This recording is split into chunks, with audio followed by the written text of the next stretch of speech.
Signed, sealed, and more goods set to be delivered. As Japanese Prime Minister Shinzo Abe and EU leaders made the landmark trade deal official, the path widened for more than $100 billion worth of products and services traded between the two to increase.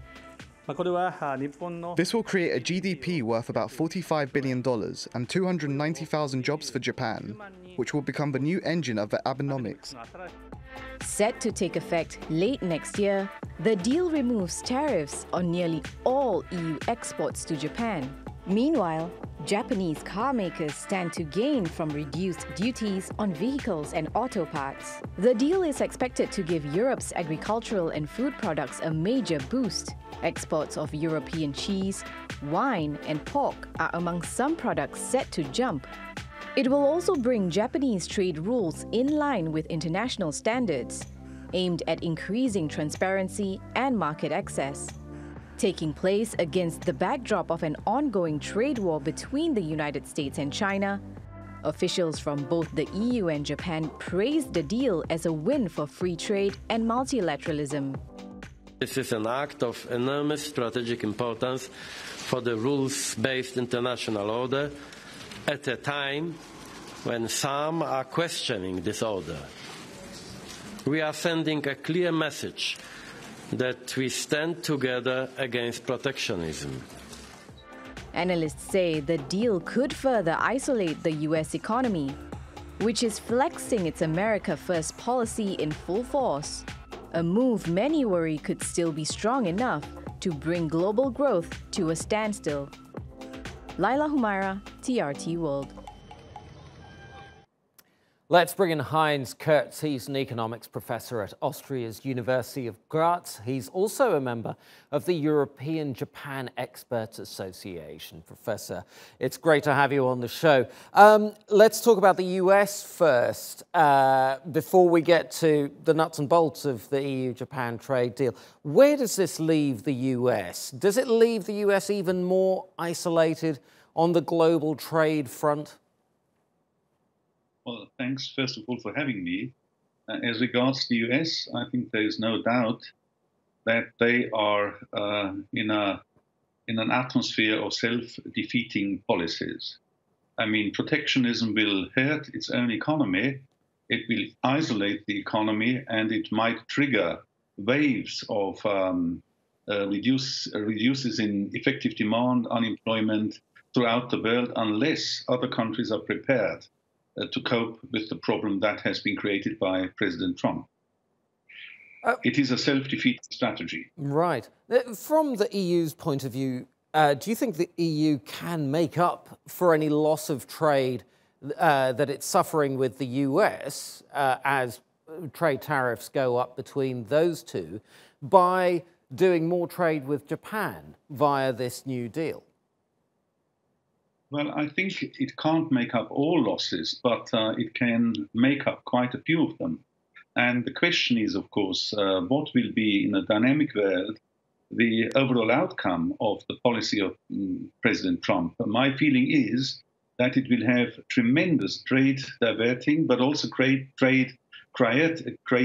effects. And that all depends on how the other countries that are important players in the game will react. It depends on their policies. So, I mean, it's very difficult to forecast what will happen, not least because you might always count upon the intelligence of the American people and some of the administrators to stop Mr. Trump from carrying on this policy. Well, we can all hope that cooler heads do prevail. Let's talk about it from China's perspective for a moment, because they are the other big player in all of this. As the EU signs this deal, I mean, in fact, just before Jean-Claude Juncker and Donald Tusk went to Tokyo, they were in Beijing. What are the prospects of an EU-China trade deal?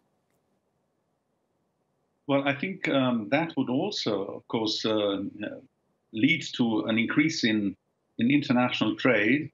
And again, here, the problem is, as with the European and Japanese trade treaty, to get rid of not only tariffs, but also rules and regulations which hamper trade. I mean, the Japanese are very good at that. Maybe it's even at least as important as tariffs.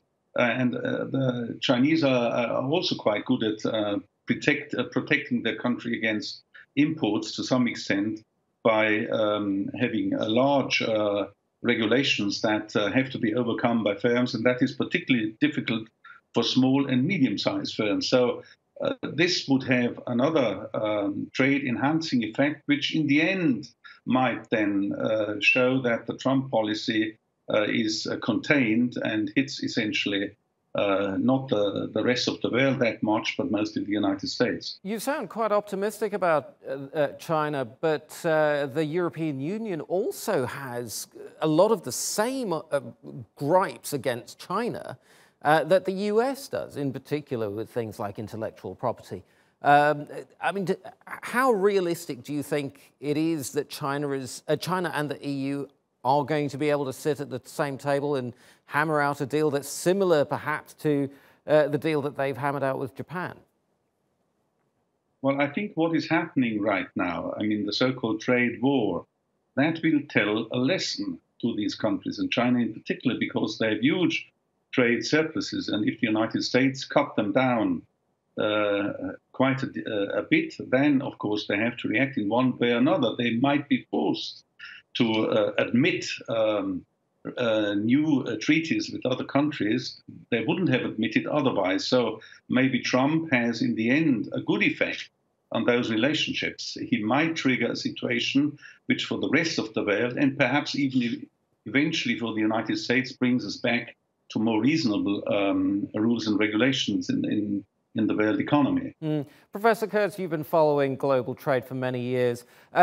It wasn't all that long ago that Japan was the global pariah when it came to free trade, being accused of dumping cars in the UK and in Europe and in America. Do you find it ironic that Japan is now being held up as something of a bastion of free trade? Well, you see, again, they were forced to come to terms with the situation. And as I mentioned earlier on, it was not so much tariffs, perhaps, but rules, regulations, standards, worldwide standards they wouldn't accept. And every firm that wanted to import goods into Japan had difficulties because of the standards they imposed. So I think they also reflect the need that is to change your policy in case of stagnation and problems of effective demand in your own country. I think they wouldn't have done that if they had been on a more prosperous path in recent times. Professor Heinz Kurz of the European Japan Experts Association, thank you very much for joining us on Money Talks.